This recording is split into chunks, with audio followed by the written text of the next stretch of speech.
indoor gatherings, and now it's getting really, because that's the northern prairie, right? So it's like 0 degrees. We hit 150,000 cases yesterday. Yeah. I mean, and we were sitting there when 50,000 was horrible. I mean, right? And that was the worst day. It's the worst day for cases. And they're figuring out how to treat it a little bit better. Yeah. Which is good news, but. Well, yeah, but if you look at it, and it's funny. There's not been that much written about the Spanish flu, which, if you think about it, was kind of a world changing. But apparently, the last big one in 1918, 1919, and they said a lot of people just wanted to forget about it. So it's like it happened, forget about it, move on. There wasn't a lot of history on it. There hasn't been a ton. When you consider how big an event it was, there's not like libraries of books written about the damn thing. They didn't study it after. They didn't have the commission on the Spanish flu after. Whatever. Like, we're sick of this shit. Do you know why it's called the Spanish flu? No. Being of Spanish extraction. I know it wasn't Spanish. No, the reason they hung the title on it was essentially was it first Franco or something? No, this is 1918. Or 18, I'm sorry, 1918. Yeah. No, the reason they hung the name on it was the Spanish were publicizing it. And the reason they were publicizing it was Spain was one of the few countries in Europe that was not fighting in World War I. Spain was neutral.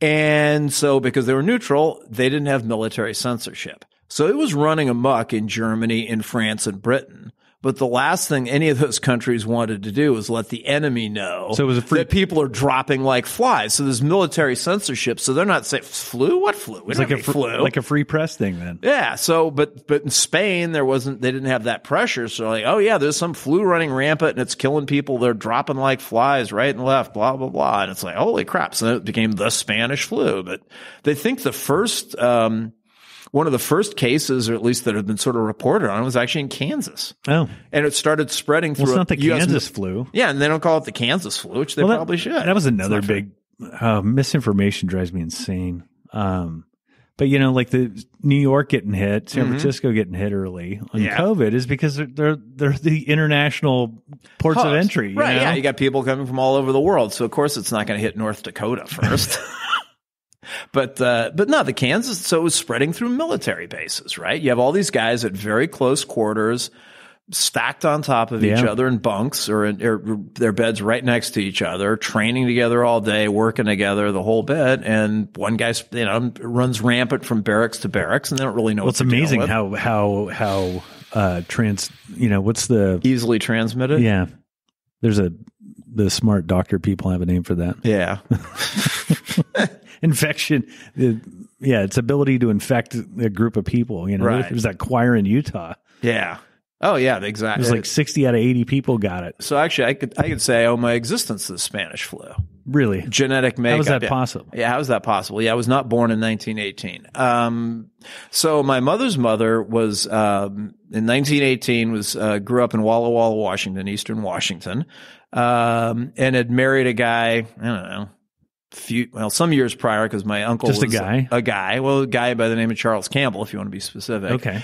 And don't know much about him, but apparently she was in her early 30s. So I'm suspecting he was probably about the same age, maybe a couple years older. And she's out on the farm. He ran a wheat ranch, and I guess comes home. A wheat ranch? That's what they call them, is ranches. Okay. They have to herd the wheat. So they had a wheat ranch, which wheat farming was a big deal. Even today. Wheat ranching. Yeah, wheat ranching. So apparently, otherwise healthy guy. And what they said about the Spanish flu is that it didn't so much attack the old people. It attacked younger, healthier people. Oh, kind of the inverse of what we're doing now. Yeah, exactly the reverse. So apparently, I don't know, comes home not feeling good, and a day or two later drops dead from the Spanish flu. Wow. So she's 30, I'm going to say 33, 34, something like that, which in those days was pretty old for, a widow with two kids, one of whom was actually mentally challenged. It was like a 1-year-old or a 2-year-old baby and a 5-year-old. So not exactly the hot prop on the marriage market, but then she meets this bachelor attorney a couple years later. They hit it off. They get married a couple years later. They have my mother. And so if I was, if that hadn't happened, I'd be somebody different.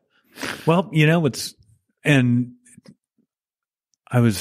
some paper that just came out on time travel, and they said somehow if time travel is ever possible, the universe does what it needs to do to make things work out. Okay. Like you can't go back and like, right.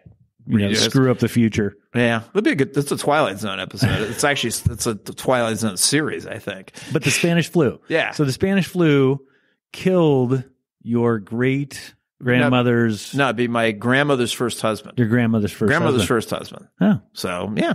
So, I had a, half uncle and half aunt and all that. So, which wouldn't have, I have no reason to believe that she would have divorced them or married this other guy if that hadn't happened. So, world history takes weird twists and turns. Weird twists and turns. Well, Don, I got to bounce, man. Okay. Good talking with you. Thank you for talking. I appreciate Hopefully more than you and me are listening.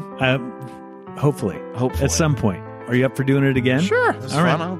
Yeah. It's always fun. All right. Thanks, Don Crosatto. Thank you. IAM. Take care. All right. Thanks again to Don Crosatto of the International Association of Machinists and Aerospace Workers. If you could give us any kind of love online, if you enjoyed the podcast, we would really appreciate it. That's a rating or a review or a hashtag or a mention or a comment. And until next time, stick together or hang separately. Thanks.